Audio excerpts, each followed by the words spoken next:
Salut Xavier. Salut Guilain, donc aujourd'hui on va parler un petit peu de courges et du potager d'un frimeur. Parce qu'il y a un truc, faut pas se faire avoir quand on veut, quand on veut un peu marquer avec nos légumes. Je sais pas si tu as remarqué, mais il n'y a plus que quelques émirs, quelques hommes d'affaires richissimes qui font le concours de la plus longue, tu sais. Vraiment, voilà. Donc c'est vraiment parfaitement phallique et ils étirent des tours immenses dans le ciel. Ouais, c'est moi qui ai la plus grande, c'est moi qui ai la plus grande. Or, ça, au potager, je déconseille. Il y a deux trucs à éviter, c'est le concours de la plus grande et le concours de la plus grosse. Ah bah ouais, parce que là t'es tranquille, un jour il y en a un qui en a une plus grande que toi ou une plus grosse que toi, et là, là c'est pas bon là.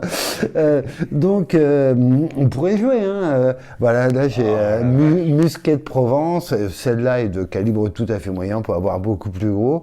Alors, tu vois, ça c'est la plus grosse, concours de la plus longue avec la Trombolino d'Albinga qui est un peu déformée, mais qui est Trombocino d'Albinga, qui est vraiment une très très bonne, c'est de la type butternut.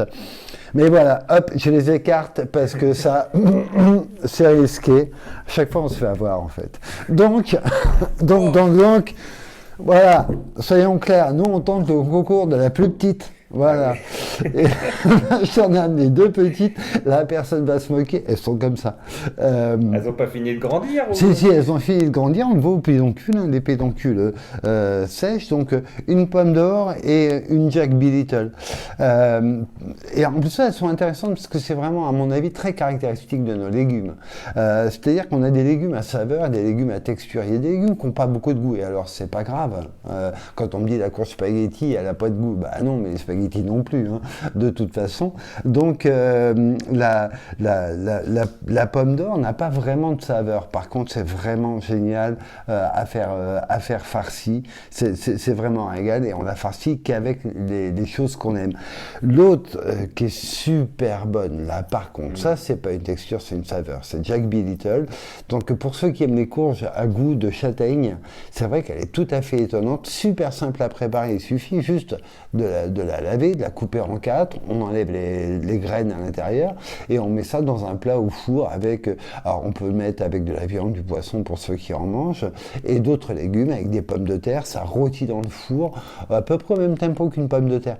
Donc c'est vraiment super facile, excellent et en plus de ça, donc on se souvient que les courges pour les conserver, il faut les mettre au chaud et au sec, hein, surtout, jamais les attraper par le pédoncule et donc là ça fait une super déco dans la maison en fait, ça. Et puis petit à petit, on les mange. Voilà, ça à Noël, c'est vraiment génial.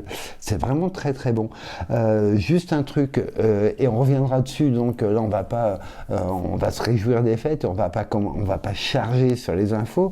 Donc c'est bien. Une courge, les courges, les malheureuses, il y a plein de noms qui circulent à leur propos, coloquinte, machin, etc.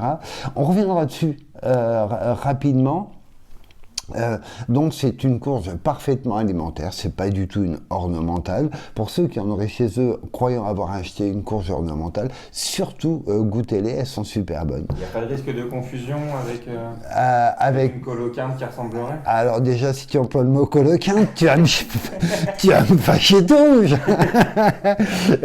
C'est pour ça qu'il faut qu'on revienne dessus justement, parce qu'il y a sur les risques éventuels de confusion, etc.